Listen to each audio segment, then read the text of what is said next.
So, good morning, good afternoon, and good evening to everybody, and welcome to this new webinar of the EANS Young Neurosurgeons Committee. This time we will talk about a very interesting topic that is not probably a surgical topic, but it's related to our profession, that is the imposter syndrome and its incidence on our neurosurgical community, and especially among young neurosurgeons. For this reason, we have invited top-level speakers from around the globe, and we are running this webinar also together with the Diversity Committee, just to understand if also diversity can have an impact on the incidence of imposter syndrome among young neurosurgeons. So we have also the chair of the EANS Diversity Committee, Yumi Ryang. Before leaving the floor to Yumi, I want to share with you one important survey that that the Diversity Committee is running about the gender publication gap. So I kindly ask you to scan this QR code and take a few minutes to fill the survey and help the Diversity Committee in performing this survey.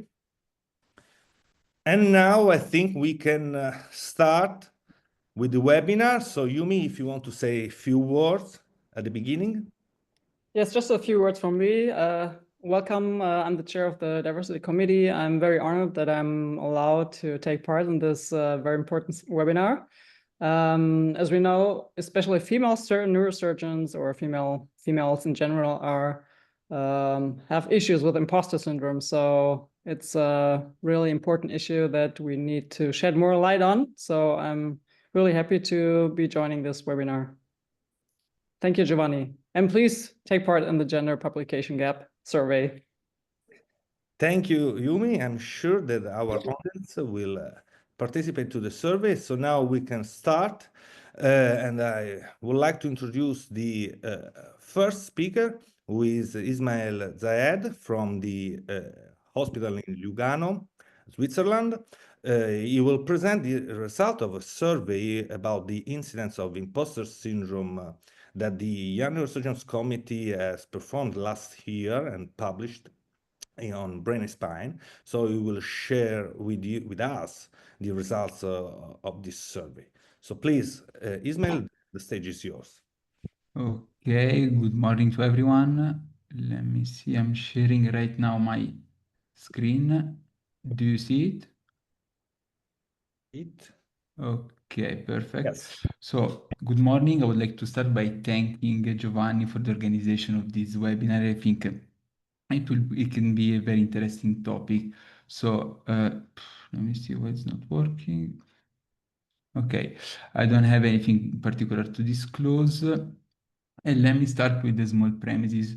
We all know at this point that neurosurgery is one and still remains one of the most competitive fields in medicine. It is characterized by a very high demanding hours, and the workplace can be very stressful at each level, both in terms of during the residency years, but also for the attendings. With that in mind, it is already quite known at this point that our field is characterized by a very high rate of burnout syndrome. In particular, in 2020, we published a meta-analysis that showed that among neurosurgeons and residents in neurosurgery, the prevalence rate of burnout is around 50%, which is quite high also compared to other specialty. However, from that year, something started to change, and more recently there has been a rising interest in this topic, and several groups started also to work on possible solutions, among which different wellness programs. Having said that, we can say that burnout is not the only subtle enemy that we have in our specialty, but also in every high achieving environment. In particular, we can say that another enemy is for sure. I'm hearing something. I don't know if you. Okay, it's okay. Another enemy is for sure imposter syndrome. What is imposter syndrome? I prefer to use the same word that have been used by Clance and EMS during in their paper published in 1978, where for the first time they defined this condition. It's a psychological syndrome characterized by internal experience of intellectual phoniness, and is obviously also characterized by this constant sense of self-doubt together with the fear of being exposed as some kind of fraud, especially in professional and academical fields. So, what is the situation, generally speaking, in medicine? Up to now, there are different papers that have been published on this topic. In particular, according to recent also systematic reviews, in medicine, the rates of the prevalence rates of IS is about 70%. But this problem is also present during our formation. In fact, some studies suggested that also among medical students, we have a prevalence rate that goes from 30 up to 60%. And what about the situation in neurosurgery? Well, to be honest with you, up to 2022, there was nothing special, or anything with a special focus on this topic. Together with Giovanni and the whole team from Italy, we proposed the first multicentric study based on the Italian neurosurgical community to try to define the prevalence rate.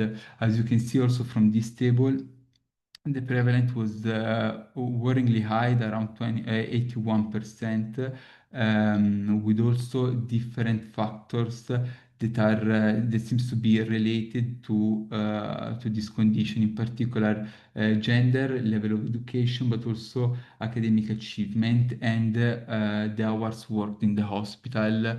With that in mind, more recently, as Giovanni said before, in 2024, we proposed another study that has been published in our journal, Brain and Spine, where we did a survey of, with aim to define this condition within the EANS community. What we did, well, we repeated the same methodology. We took the survey that was divided into three parts. The first one aiming to define the demographic of the person that were going to answer to the survey. The second part, which was the main protagonist, the CIPS test that aimed to define the presence or not, and also the level of imposter syndrome. And at the end, we added the third part, which was a possible analysis of potential compensatory mechanism. I want to spend just a few words about this survey, the Class Imposter Phenomenon Survey. It's a 20-item list survey proposed by Class, one of the two people that define imposter syndrome for the first time, where you have to answer by giving a rate from 1 up to 5, giving a total results that ranged from 20 up to 100. And here you can see a scale on how frequent is the symptomatology of IS according to the scale. If it's lower than 40, then it means that you don't have it. From 41 up to 60, moderate symptomatology. From 61 to 80, frequent. And now more than 80, it's an intense IS feeling. As it has been already proposed in the literature, we use plus 40 as a value to define if someone has or has not IS. Those are our results. We had a total of 232 answers, which is quite high, among which we had a small majority of male. The age groups were quite similar, and also we have an overall good representation of all the levels of education, going from young residents up to attendings. I have to notice, however, that concerning the place of work, the majority of the colleagues that answered were coming from academic hospital. Well, I think this is the most important slide of my presentation. You can see here that the general prevalence rate is quite impressive, up to 94%, which is huge in general, but also huge compared to the different other specialty. I would like, however, to highlight that also the intensity was quite high. We can see here that 50% had intense symptomatology, but also the frequent one was around 40%, quite important, I have to say. Well, we also did a univariate and multivariate analysis of the same, how can I say, the same determinants, the same factors that could affect the rate and the frequency of imposter syndrome. You can see here, as it was already shown not only in our previous study, but also generally speaking in all the other previous scientific publication, the gender is a very relevant factor. Age in this case was not so significant, as well as the level of education, meaning attendings versus residence. We didn't find any significant statistical factors for what concern the place of work or having or not a PhD title. Quite surprising, we didn't find also a correlation with the numbers of our work, but our colleagues. But at the multivariate analysis, we were able to see that there was a correlation between reading more than 5 articles per week in the multivariate analysis and the frequency of IS. This is the small comparison to our first study. You can see here that with the larger cohort, we lost several of the significance that we had in our first study. Obviously, this study has some limitation that are those limitations that can usually be present when you do a survey study, in particular the Hawthorne effect, and most importantly, the fact that there are some personal factors, among which external one, that could influence the results of the study given by the time it was done. There are also some future direction that I hope that as a team we will able to do as other colleagues. For sure, we should be able to do both larger studies to have a more representative cohort, but also longitudinal studies to be able to identify the evolution of this symptomatology in times, both in residents and in attendings. And also, it should be nice to be able to perform a future study to see not only the correlation with some of the external factors, but also with burnout. And obviously, we should be able also in the near future to work on some wellness program that can allow us to fight against this subtle enemy. Thank you for your attention. So thank you so much, Ismail. So we had this overview about imposter syndrome with your results that showed a very high prevalence. So now we are ready to comment on that, if there are some comments from the speakers. If there are not, we can start with a new format for this webinar, because we will have not other slides to see, but now we will go through an interview of our speakers, trying to understand if they experienced it, imposter syndrome on themselves or among their young students, trainees, and so on. So now Sakiba, Yumi, and Milan will start with the interviews. Sakiba, are you the first one? Yes. So hello, everyone. I'm Sakiba. I'm one of the neurosurgery trainees from the UK, and I'm on the Young Neurosurgeons Committee for the European Association of Neurosurgical Societies. So we'll start off by talking to Professor Tariq Khan. So it's a real honor, actually, to be joined by him. He's one of the most distinguished figures in the field of global neurosurgery. He's a consultant neurosurgeon at Northwest General Hospital in Peshawar, and he's dedicated over 3 decades to neurosurgery. He trained in Ireland as well as the UK, and then he moved back to Pakistan, and there he's been involved in pioneering neurosurgical services and furthering medical education in Khyber Pakhtunkhwa province. Beyond his clinical and surgical excellence, he is currently serving as the chair of the Global Neurosurgery Committee of the WFNS. He's on the board of governors at the Northwest School of Medicine. He's previously been the dean of neurosurgery at the College of Physicians and Surgeons of Pakistan, and he was also the chair of the WFNS Neurotrauma Committee. So I don't think he needs an introduction more than that, but he's currently also working on making TBI a notifiable and chronic condition with the World Health Assembly. And he's just recently been at a very successful event for this in Geneva last week. So, I mean, I think his career is as intimidating as it is inspiring. Dr. Khan, thank you so much for joining us. Well, Sakiba, thank you very much. Thank you for this great introduction. First of all, I must congratulate you all on choosing this unbelievable topic, which one doesn't really think about at this stage of my life, at least. And back in the day, we never called it imposter syndrome. We didn't even know what it was. I would also like to ask Ismail, maybe they would like to do a study to see the difference of imposter syndrome in neurosurgical trainees and in other specialties, because this is a very high number which we have shown. So congratulations again. Thank you. So as Giovanni's touched on, we're going to do a sort of interview-like talk rather than go through slides. So, Professor, you've had such a long and distinguished career. I don't think I've actually met many neurosurgeons who didn't know you or didn't know of you.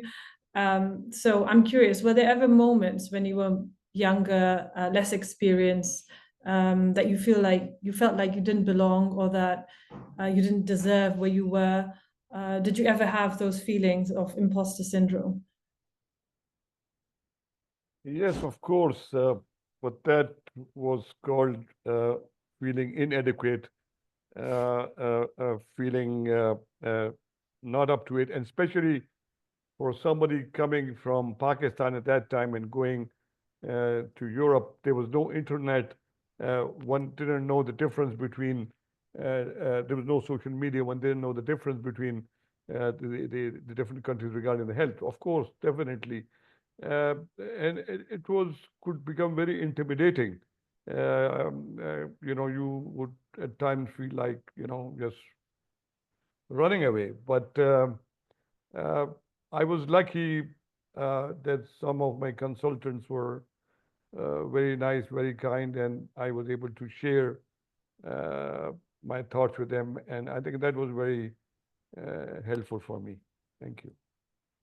Do you think that imposter syndrome looks differently in Pakistan compared to the UK now that you've mentioned, that's where you initially were? Do you think our cultural tendency towards humility or the way that we handle hierarchy, and obviously I'm also from the same background as you, do you think it makes it harder to speak up about these sort of feelings? Yes and no. When you look at the structured programs which are happening in Europe and other places, and when you look at the easy accessibility of the consultants in Europe, I will not say United States, I think Europe more so, it is difficult at times for young neurosurgeons to be able to speak to their consultants. But then again, it depends on department to department, consultant to consultant. I personally would hope that my young trainees find it much easier to communicate with me and talk to me. It can also be a positive factor because there's a lot of family support available to these young people, and I think they can talk to their family as well and to do that. So it works both ways, definitely. Thank you. So as the ex-dean and as a teacher and as a mentor, what are the sort of things that you look for in your students and in junior doctors that might suggest to you that they might have fallen foul to imposter syndrome? Yeah, so it can sometimes become difficult to differentiate between imposter syndrome and somebody who is shying away from from working. But usually what happens is that maybe the young neurosurgeon does not want to come face to face with a consultant or tries to avoid scrubbing up with a consultant. I think it's very important for us to pick that up. I think it's very important then to talk to that young neurosurgeon trainee. And I think by discussing and talking with an experience, I think I'm the senior most here probably. So with the experience, one can figure out that is this an imposter syndrome, or is this actually some person who maybe is not really fit for working in neurosurgery. So I think one has to find out very early in that regard. I think counseling is the most important thing. So just talking about that, so there's obviously a fine line between imposter syndrome and a lack of competence and capability. And how would you advise neurosurgeons in training like ourselves to be able to distinguish between the two? Yes, of course. I think the easiest way is because you have a number of colleagues to discuss with your colleagues. And then I think it would be very appropriate, and I would recommend that highly, that if they ever feel that they are not doing their job properly, or if they feel inadequate, and if they feel that maybe they are not cut out to be neurosurgeons, that they speak to their peers, to their consultants, or their senior registrars even, and I'm sure it would be sorted out very quickly. But if they keep it to themselves and they do not share their thoughts, I think that can become a real problem then, and I think they can go into depression and other problems, which would also be important for the consultant to pick up as well, to see that, so it should work both ways. Thank you. So you're obviously a very big name in global neurosurgery. You've had a very prominent career on a role within the WFNS. Have you ever been approached by young neurosurgeons who have experienced self-doubt, especially from low to middle-income countries? And how have you helped them navigate that? Yes, at times. Locally, yes, quite a few, but internationally, yes, some. And it's I think one-to-one discussion with them does help them, and I think it is important for us. It is our responsibility to, if anybody reaches out to us, to talk to them and try and make sure that they get into the right path, and if required, even speak to their consultants as well. So if you could go back in time and talk to your younger self, what would you, and especially during your first years abroad, having come from Pakistan, or when you were taking on some serious roles, as I've discussed earlier, what would you tell your younger self about self-doubt and trusting in your own ability? Oh my God! I wish I could go back now and tell myself to relax, chill. Nothing is. You're doing very well. So, so I think my message to you all, to youngsters, would be that take everything as it comes. Do your best. I think that's what it is, and hope for the best. And I think everybody, especially the ones who are into neurosurgical training, they are there because they are excellence. They are beyond excellence, and they obviously came into the neurosurgical training because they were the best. So maybe I'm prejudiced, but I think I'm right. So I believe that they should have confidence in themselves and keep on doing what they're doing, and if any time in doubt, to sit down with their seniors.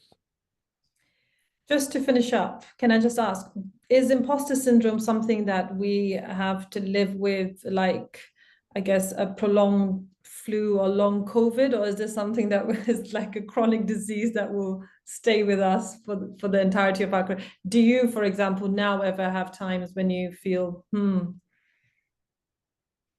Yes, and I think of course all the time it happens, but with different variations.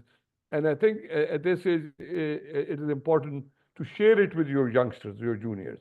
When you have a problem, when you as a senior consultant have a problem, I remember my teacher Tariq Khan, who was in Belfast, and he was about to retire. He was 65, and every few weeks he would say, "My God, I've never seen anything like this ever in my life." And we would say that if he hasn't seen this in his life, how would we come across it? So I am now 70, and I feel I should have seen everything, but I have not.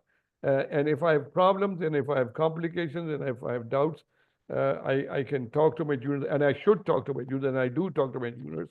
So they understand that this is something which is part of what can happen, and one should obviously try to avoid it. But if it happens, one has to try and work around it. Dr. Khan, thank you so much for taking the time out of your busy day to speak with us, especially because I know you're 4 hours ahead and it's probably dinner time. I think I can speak for all of us to say this has been extremely valuable. So thank you again. Thank you, Sakiba. Thank you, everybody. Thank you so much. If the audience has any question, they can write it on the Q&A. We can leave them for the end of our discussion. We can now move to the next speaker that will be introduced and interviewed by Yumi. Yumi, please, the stage is yours. We cannot hear you. Sorry, mistake. Don't worry. It's a really big honor for me to be introducing and interviewing Dr. Kee Park, because I think we're from the same origin, both Korean. Yeah. So your CV is also very impressive. I don't even have time to talk about everything you've done so far and you've accomplished so far, but you did your medical degree at Rutgers University. You trained in Philadelphia. You are a lecturer in global health and social medicine at Harvard Medical School. And also you're the director of a North Korean program, which I find very intriguing. And also you are in the advisory panel for the World Health Organization. So yeah, how do you fit all this into a schedule? And have you ever felt that you don't belong in your work as an World Health Organization advisor or any other capacity that you're working in? Yeah, great question, Yumi. And nice. First of all, I know we've connected before, but I'm so glad that we're connecting here. This is awesome. Congratulations for the EANS, the young neurosurgeons, for picking a topic which I think is so important. There are technical topics you can choose, but this is really soft skills and life skills, and I think it's awesome that you tackled this and actually did some surveys and published on it. I gotta just say that I think it's people like Tariq that we all have imposter syndrome, because no one can measure up to Tariq, right? So that's one. But the other thing is the prevalence of imposter syndrome is like 90-something%, right?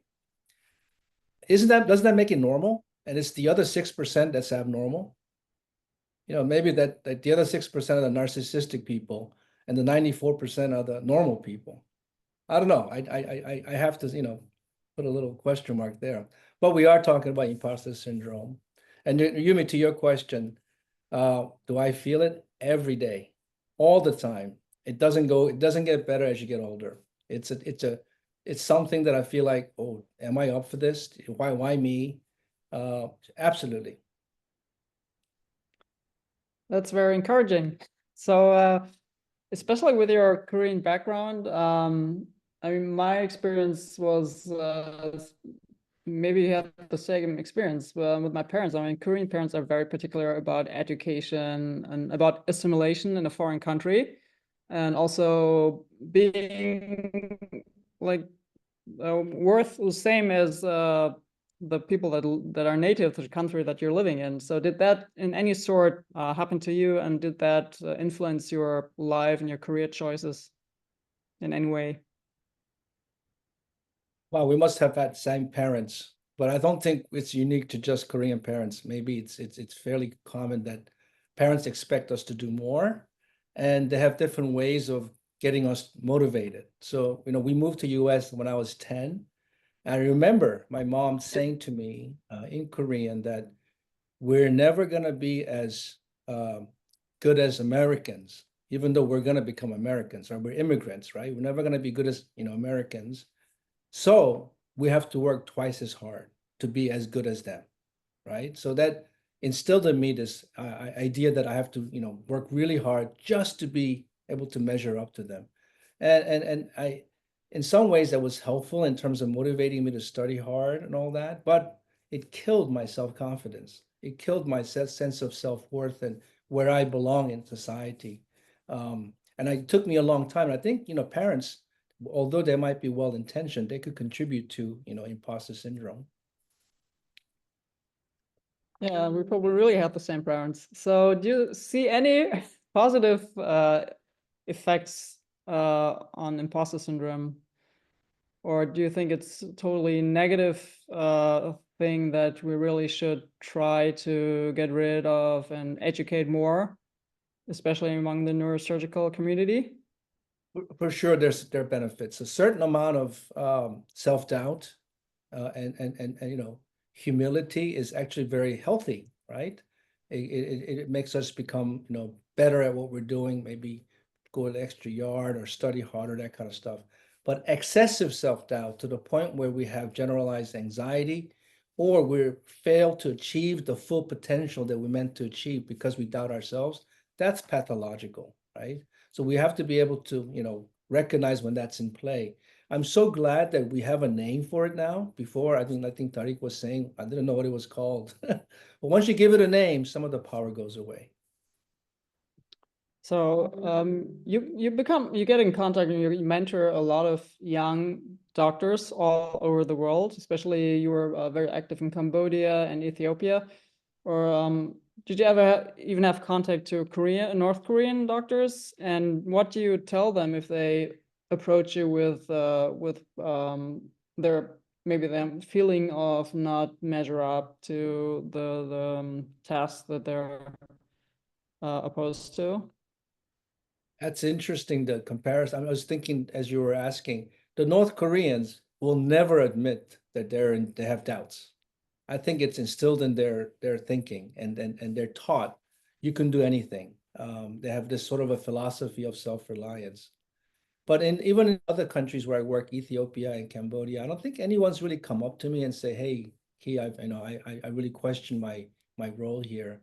But I can sense their lack of confidence in the OR, in the wards, or when they're writing papers. And I think one of the best things that we can do as mentors is to give them a sense of build their confidence up, let them do the operation. And when they do it right, say, "Hey, you just did it." I was like, "Yes, I did," And so like little twinkle coming on their eyes, or when they're writing a research project for the first time, let them lead the project. It will take a little longer, but let them finish it, get them published somewhere, and you can see their pride and their confidence just building because they said, "I did that." So that's the kind of things that I think that's what they did. People did it for me, and I can pass it on to others. Great. So do you think it's important, especially for global health leaders like you or Dr. Khan, to openly talk about this topic and make people more aware of it, especially in countries where you don't experience young doctors talking about problems they have? Maybe they're not aware that they're having a problem. Yeah, I think it's very healthy to put it out there. I mean, it's so prevalent as you guys have shown. So the more we talk about it, I think the less power and less people will be suffering from it. They say, "Hey, yeah, I have it. It's part of it." But then I just move on and and do what I got to do. Great. So when you are working as a World Health Organization advisor, how do you manage your internal pressure that comes with being in rooms with decision makers that carry global weight? Oh, great question. So Tariq and I are both in this global neurosurgery field, right? Where our aim is not trying to become the best surgeon out there. Our aim is really to improve the lives of people who don't have access to neurosurgical care. And when we have that North Star, and if Tariq can, if he wants to chime in, but I've got the North Star is to be of service to others and improve the lives of those who are underprivileged. It's pretty hard for me to fail, and pretty hard for me to not say what I want to say. It's almost like yeah, I mean it's because I'm not there trying to get a promotion. I'm not there to win an award. I'm just trying to do what I think needs to be done. And when you have that kind of perspective, you're immune to bullshit. Yeah. So where did you feel imposter syndrome more? During your career as a neurosurgeon or now as a lecturer and a global health advisor? Yeah, no. When I was in private practice, I did not feel that at all. I worked hard. I was a community-based neurosurgeon in private practice. It's now because, I don't know if I should tell you this, but 1980s, I was in Boston. I was a student at Harvard. I got kicked out because I was not doing very well. And then, 30 years later, I come back to Harvard and I did my master's in public health and did a fellowship in global surgery. And they asked me to stay on as faculty. And I'm like, me? I had massive imposter syndrome. But then they figured out, I withdrew. It wasn't like, so they said, yeah, we want you to be faculty. Paul Farmer hired me. And I have these doubts, like, why me? But why not me, right? I have those unique qualifications. Let's use it to further, the things that are important to me. Okay, thank you very much. Unfortunately, we have to stop the interview. I have so many other questions, but it was really inspiring talking to you, and very, very, I think it was very positive that you talk about imposter syndrome so openly. So I think it's very important that people like you talk about it and admit that they also have it. And it's not always bad to have imposter syndrome. It helps you to excel. So thank you very much. And Thanks. hand back to Giovanni. Thank you, Yumi. Thank you, Professor Kee Park. We can now move to the next interview by Sagiba to Professor Flint, a man who stayed 50 years into the NHS. So we can ask him what he thinks about imposter syndrome. Please, Sagiba. So, again, I'm honored to have to introduce Mr. Flint. So I've worked with him. He's recently retired. He spent most of his distinguished career at the Queen Elizabeth Hospital in Birmingham. He's known for his expertise in managing complex CSF pathologies with an impressive 50 years in the NHS. So he's been a role model, a mentor, and a friend to many neurosurgeons in training, including myself. And now, even in retirement, he continues to guide the next generation of neurosurgeons. And he chairs two prominent neurosurgical charities, the Anne Conroy Trust and also the Midlands Neurosciences Teaching and Research Fund. So Mr. Flint, you've had an incredibly rich career in neurosurgery, especially in complex and often intimidating CSF pathologies. Looking back, were there ever times when you felt that you may not be up to the task? Did you ever feel what we are now defining as imposter syndrome? Well, interestingly, I mean, when I obtained my FRCS, it was a general qualification and it acted really as an entry requirement for neurosurgical training, unlike today's specialist fellowship, which is more of an exit qualification before people look for consultant posts. So consequently, when I got my FRCS, I still did not know if I could be a good operating surgeon. And I never referred to myself as a neurosurgeon until at the end of my training. I remember once being left to clip an anterior communicating artery aneurysm on a Saturday morning, and it ruptured, and I controlled it, and the patient did well and walked out of hospital. I thought, right, I can now finally regard myself as a neurosurgeon. And since then, of course, yes, there have been occasional episodes when I felt inferior to colleagues, probably because they might be displaying particular knowledge or expertise or academic achievement that I didn't have. I think happily I did have confidence in my manual dexterity, but recognized that in other aspects of my work, there were other people who might be better than I was. Did you ever feel out of your depth? I mean, having worked with yourself and having seen the sort of things that you've done, and just seen how as a department we look up to you for guidance with the more complex CSF stuff. Were there ever times that you felt out of depth with some of these patients with 10 different tubings coming out of their head? Well, yes, I mean, you're talking there about the clinical challenges, and that's very common. But if you're talking about feelings of competence and imposter syndrome, I mean, I always felt trusted by my teachers and colleagues. At the same time, I always felt the burden that such trust always brings with it, and a wish not to betray that trust. So I suppose I was well aware of the depth of the water I might be entering and the potential for getting out of my depth, if that answers your question. Yeah. I guess many professionals consider imposter syndrome as a sort of lack of confidence, and we just talked about that.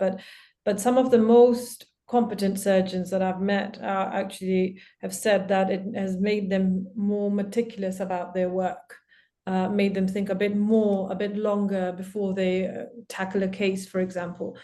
Would you agree with that? Did you ever feel that your self-questioning helped your growth professionally as well as clinically? I think it has to do that, because it causes you to stop and think, am I the best person to do that? And of course, we are required in the UK by the General Medical Council, if we know that there is somebody else better than us to treat a given condition, we're required to hand the patient over to that colleague. So I think having self-doubt, questioning your ability to cope with a given problem, then yes, I think you should recognize when other people are better at something than you are, and hand it over. But it doesn't mean that you should lose all confidence in yourself. Do you think that because of the way that neurosurgery is, there's a lot of emphasis on precision, responsibility, perfectionism, do you think that the environment itself makes it much harder for people to admit to these feelings of self-doubt? I think that you mentioned perfectionism. I think that's a personality trait that carries with it the likelihood of that person experiencing self-doubt on occasions. I think questioning your own actions is a positive attribute and not something that somebody should keep secret. I think when outside neurosurgery, family and friends on occasions have accused me of being obsessional about something, my response has always been, well, that's not a bad trait in a neurosurgeon. And that tends to sort of, the criticism then goes away. So you've been involved in quite closely involved in mentoring the neurosurgeons in training. Did you see imposter syndrome in many, and how did you help? And let's ignore me. But then how did you help some of them work through those feelings? Well, I think I'd confess that I didn't. I wasn't aware of it in individual cases, probably because I was guilty of not looking for it and perhaps not being as good a mentor as I should have been. I suspect that most people, when they experience these episodes of self-doubt, as we all do, are a bit ashamed to talk about it. And we should perhaps make it easier for people to share these experiences.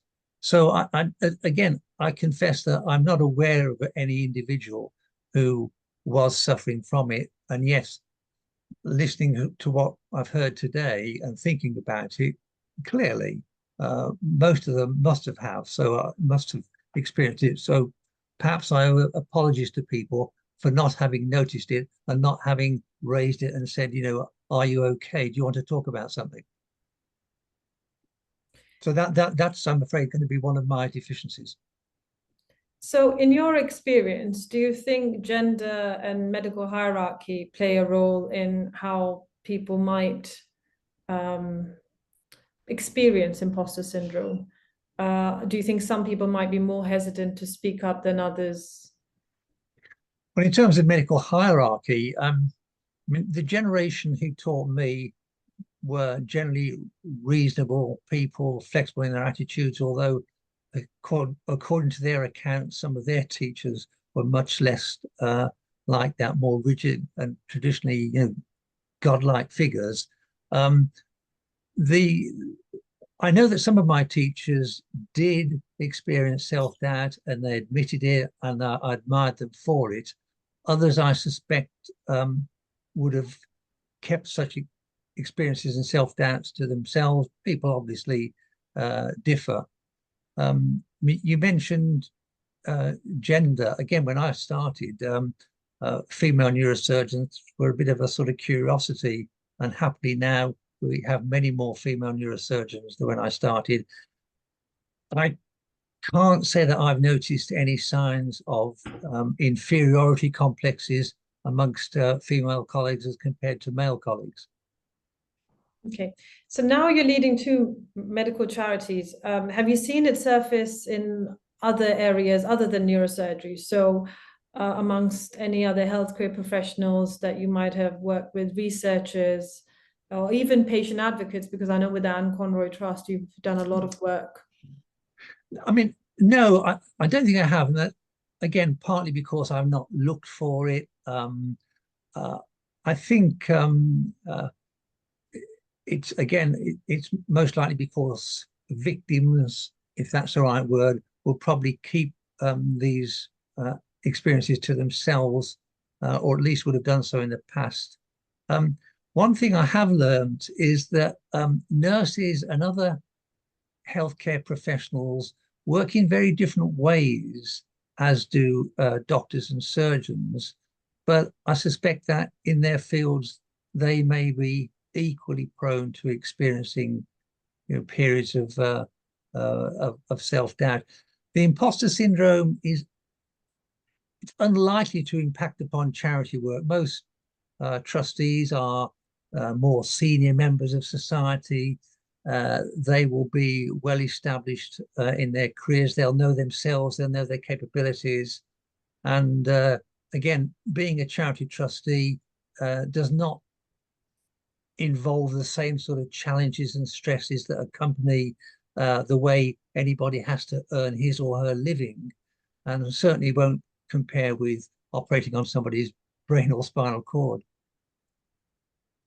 So just the last question. If you could go back in time, again, as I asked Prof. Khan, to your younger self, would there be anything that you would say particularly when you were experiencing these feelings of self-doubt?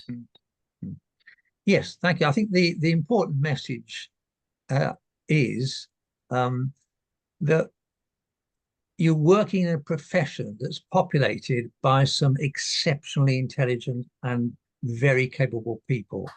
And you need to realize that some of these will be brighter and better than you at some of the tasks you're asked to fulfill, but not all of them. And you couldn't have reached the position that you have reached to date without having yourself considerable talents and capabilities. So I would say, learn to identify your strengths and your weaknesses, develop yourself where you can, and avoid roles for which you realize you're not suited.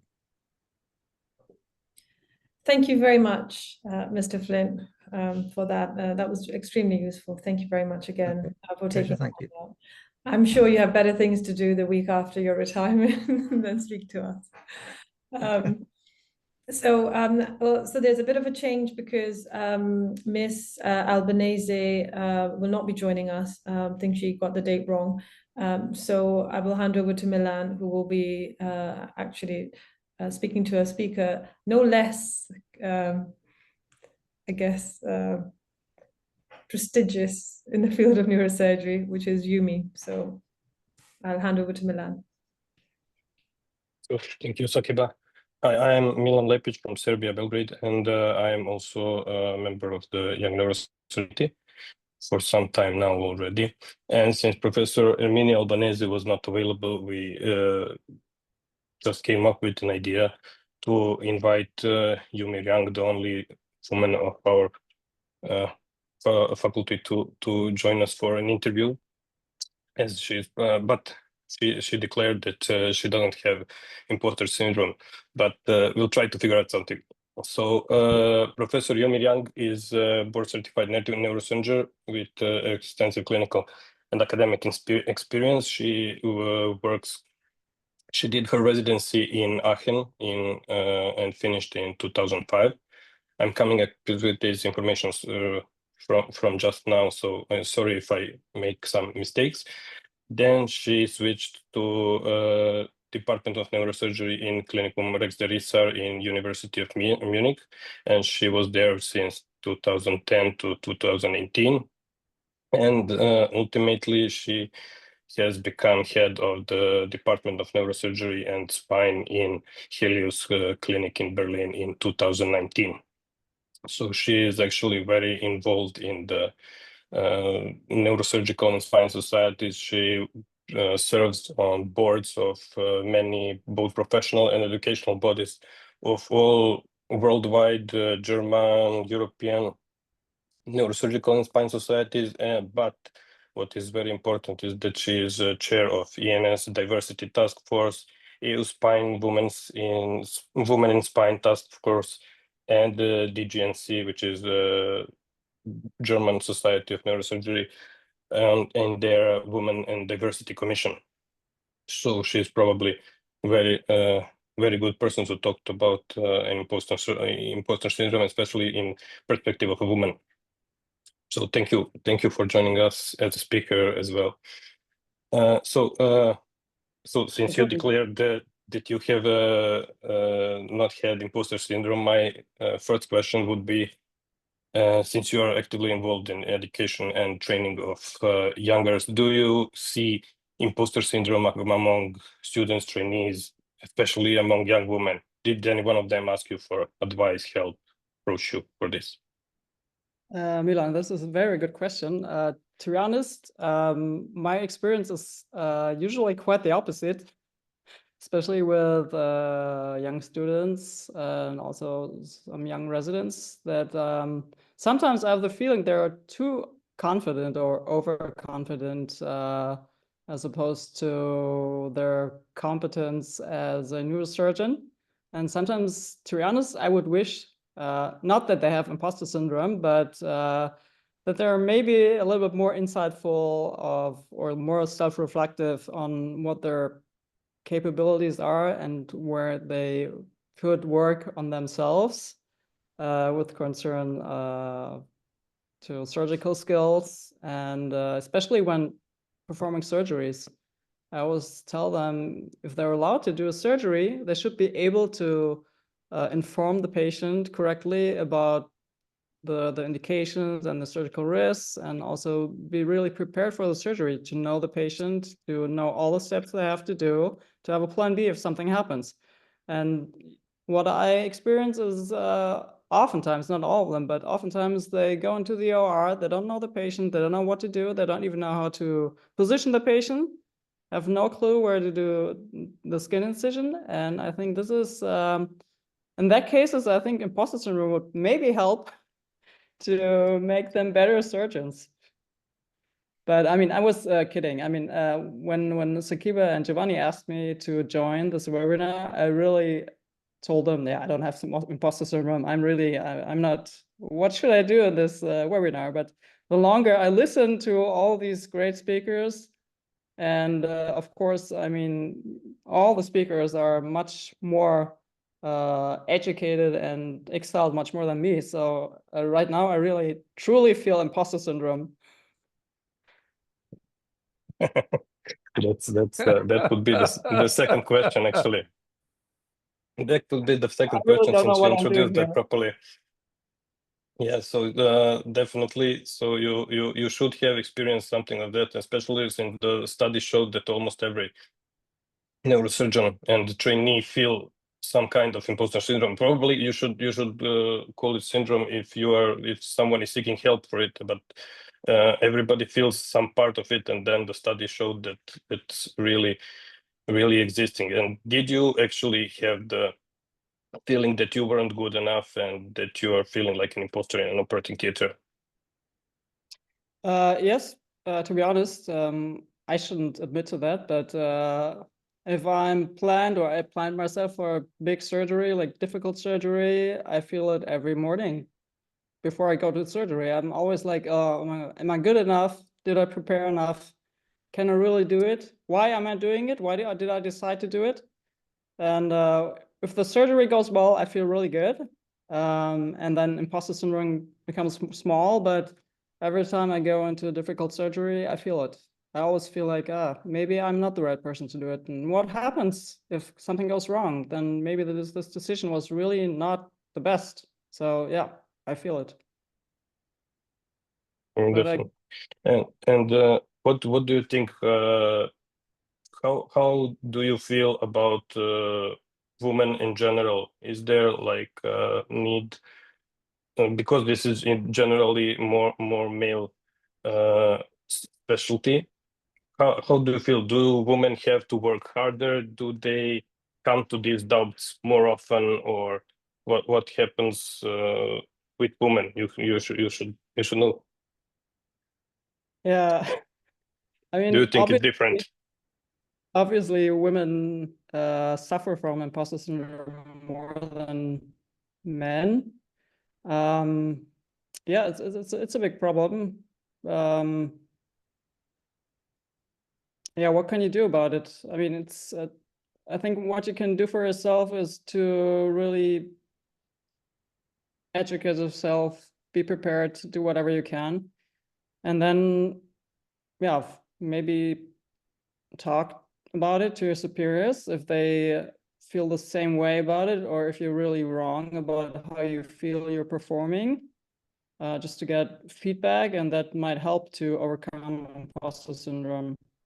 But I think it's really important not only to talk with the superiors or peers about it, but also really educating yourself and try to become better in everything you do. Yeah, and do you think it actually helps? Because from your example, we can see that you did very good. Do you think this helped? Would this be the energy that actually pushed you to your aims?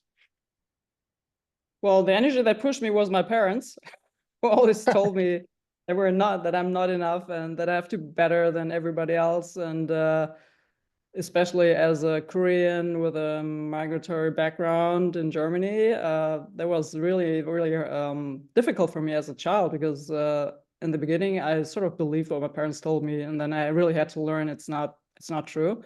So that really helped me to excel. And yeah, it still helps me, because I like to, become better, and like being a teacher and so many courses, and giving talks about certain topics, I'm forced to read a lot to really get into the body of literature, and that really helped me, I think, to become better, and also to raise my self-confidence and not feel that I don't belong. I mean, in the beginning, when I started teaching about 10 years ago, it was really hard for me, because I'm still the only woman in a lot of courses. And the guys really gave me the feeling that I don't belong there. So you really had to excel. I had to excel, otherwise I wouldn't have survived. So yeah, it's a two-way sword, or how do you say in English? So on the one hand, it helps you. On the other hand, it can be really negative for your self-confidence. But working as a teacher really helped me to get over parts of imposter syndrome. Yeah, to confirm your greatness. Right. So and how do you feel when you are sitting on a board with all? Does that change your feeling, your appearance? Do you have some imposter-like feelings when you are in the room that is filled with men and you are the only woman? To be honest, yes. Yeah, what I'm not sure. It's hard. I mean, being on board of different committees, I still sometimes feel I don't belong, or that people don't recognize me as much as they do their male peers. And I think it's important for like male neurosurgeons or colleagues to also see you not as a woman, but as a neurosurgeon or as a surgeon. Because what I experience is oftentimes when the guys are amongst themselves, they talk about, different projects, about surgeries. When they talk about me, it's always about, what did you do during your last vacation? Or how are your kids? And like, I have kids. So then they don't know what to talk about with me, they see women, many of them see women sort of differently than their male peers. And I think they were unaware that they don't do it by intention, but they're just unaware that they make a difference between different genders. And this is something that is really important that needs to change also. Definitely, that's probably going to change now. Now neurosurgery is quite women are quite involved in neurosurgery. It's like 50-50 now in my department at least, and it's getting better, getting so in the whole world. And for the last question, like Sakib asked you, but asked previous speakers, what would they change in the childhood? I would like to ask you, when did this parents' influence to do twice as good to become good as Germans in your case, and flawless to be considered like good enough? When did this stop, and when did you start working twice as good to become better neurosurgeon, like just for your own sake?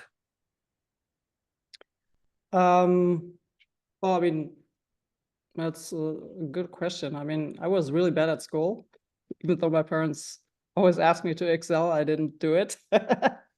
And then during my neurosurgical career, I mean, I worked like 100 hours or more. When I started as a resident, I didn't have time to think about anything. I was just on survival mode. And I think I started to try to become better when I realized that I don't know everything, you know. I mean, when you start at a university hospital, you're always told, "Oh, this is the best hospital. These are the best residents," and you know, and then you start to believe that you're like really good. And then when I started teaching, I noticed, okay, I'm not that good in everything. Like there are so many things that I don't know, and I think that's really important that you realize where your weaknesses are or where you could improve your skills.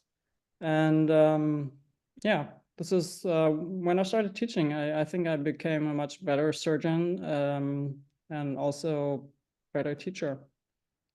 And more confident, definitely. And more confident, definitely, yes. Okay. Thank you. Thank you very much, Yumi, and sorry for disturbing you in this kind of conversation. Thank you. Thank you very much. Thank you so much, Yumi, for the opportunity you gave us to interview you, even if it was decided at the last minute. So now I was looking at the question. I've seen a question that could be interesting, and I want to ask Ismail, could ethnicity be related to the prevalence of imposter syndrome? Did you consider ethnicity in your papers?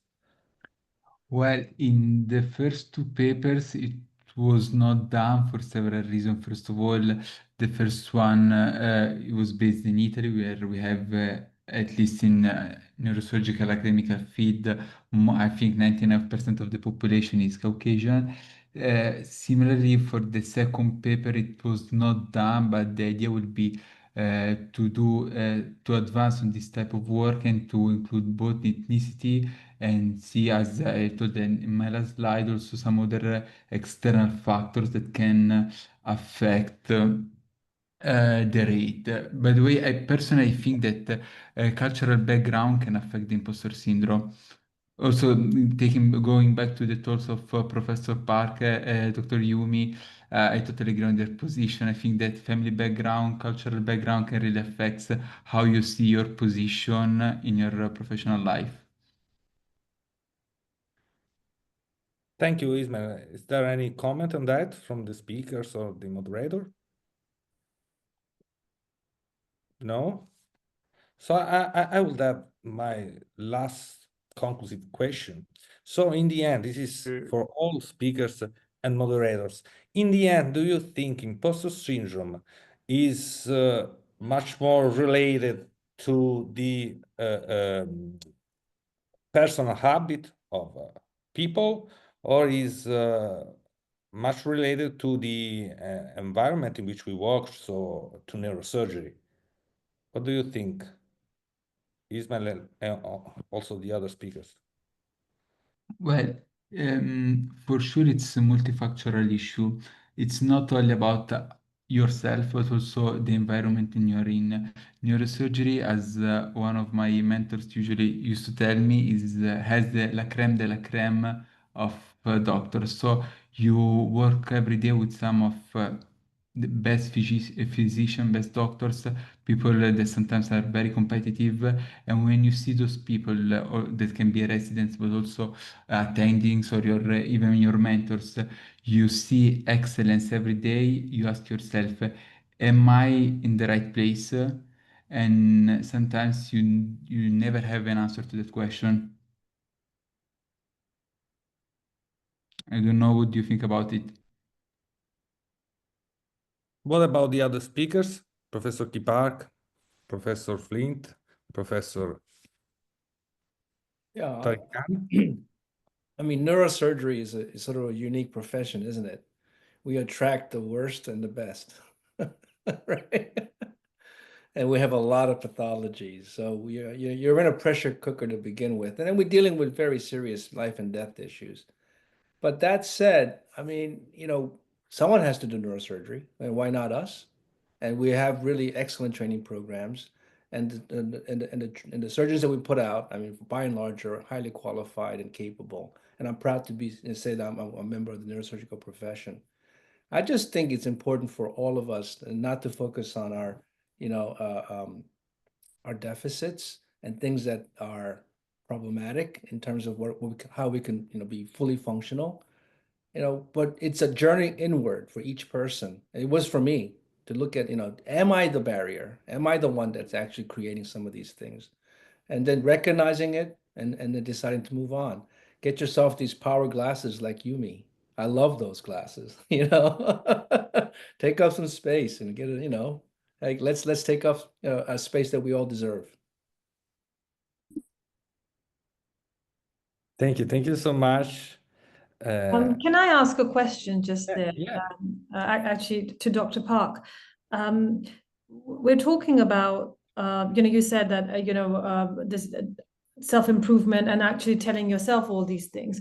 But how much do you think of imposter syndrome is coming from us, and how much do you think is actually coming from the type of department we work in and the culture of that department? I mean, and I know, for example, with us in the West Midlands, where I'm training, we work across 4 different hospitals. And my levels of imposter syndrome over the last, I'm in my final year of training now. And in the last 8 years, my levels of imposter syndrome have sort of, they've been peak high at times and they've been very low at others.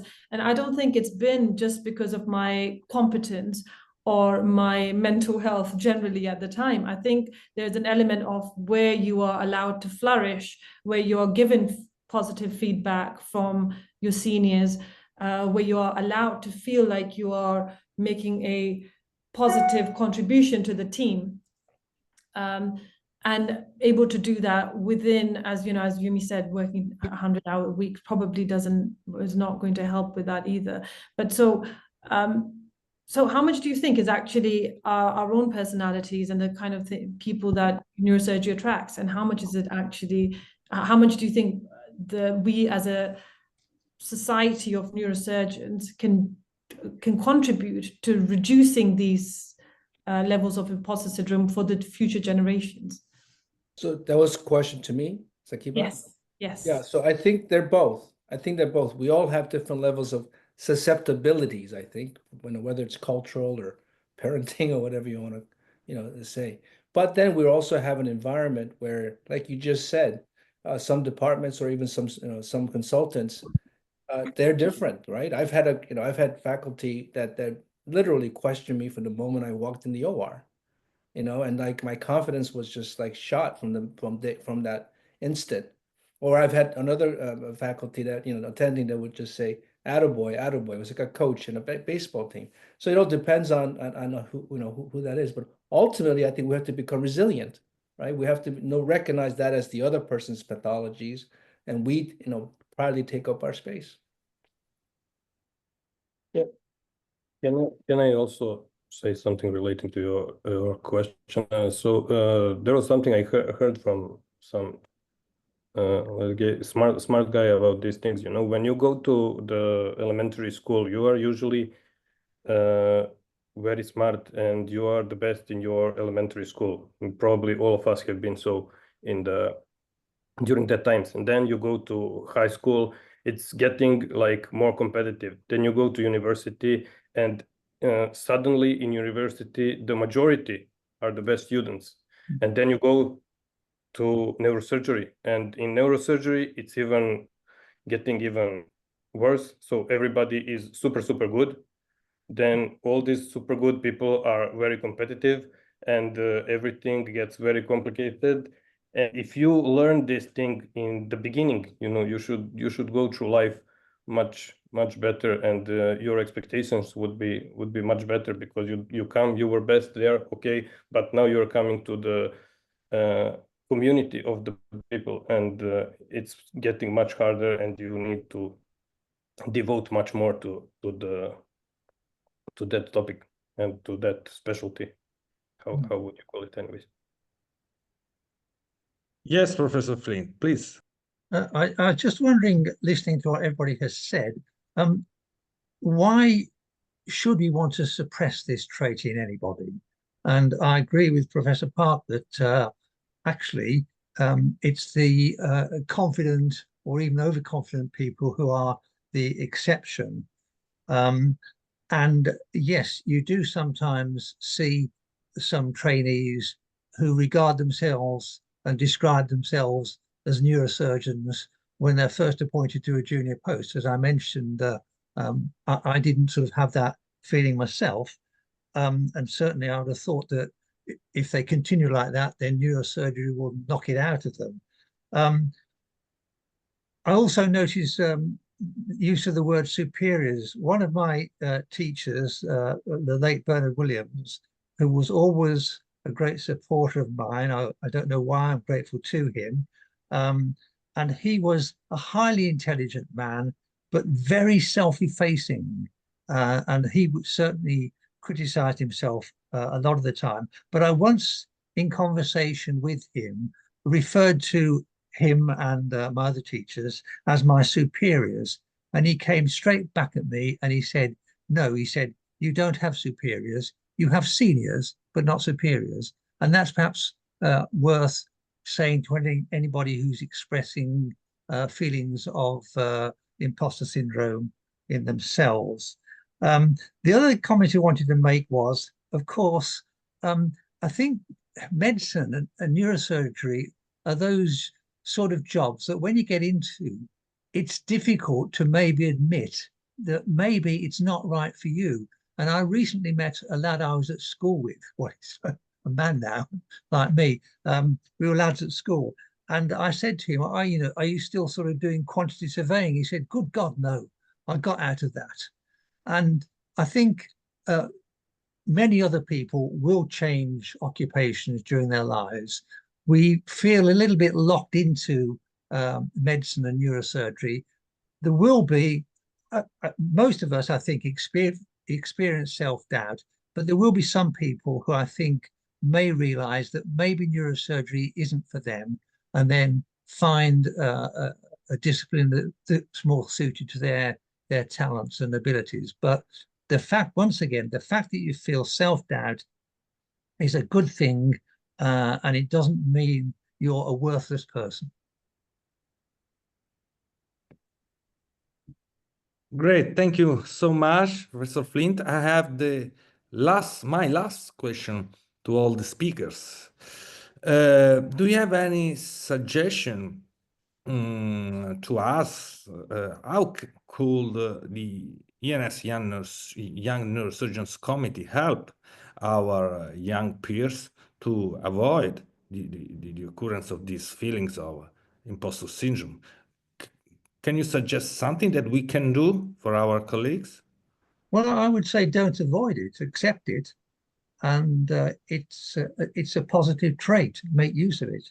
Don't let it take over you. I think if somebody's suffering from it all the time, then maybe that person may need some professional counselling. But at the same time, I wouldn't want such counselling to destroy any perfectionist traits that they might have. May I? Great. Can you hear me? Yeah, Professor Khan, please. Yeah. I think you've started a great thing, and I believe it's important to put the message across, both by the EANS Young Neurosurgeons Forum and everybody, because us seniors need to know about it as well. As Mr. Flint said that, Graham said that, we didn't know, at least I didn't know the name. So we as mentors, as seniors, need to put the message across. I think for me, I am going to now put up a slide in every presentation of mine to tell everybody about the imposter syndrome. I think it's important for the senior consultants to know about it, so that they can, when they talk to the juniors, they can understand. And I think you need to put the message across in every forum as well. I think a slide in every presentation, I think, is the best thing to do there. Thank you. Thank you, Professor Khan. Any other comment? If not, I think that we can close the webinar. So I'm really happy because we shed a light on this topic that is probably underestimated in our community. We have talked about a lot of stuff that are connected with young neurosurgeons training and education. So I'm really happy about that.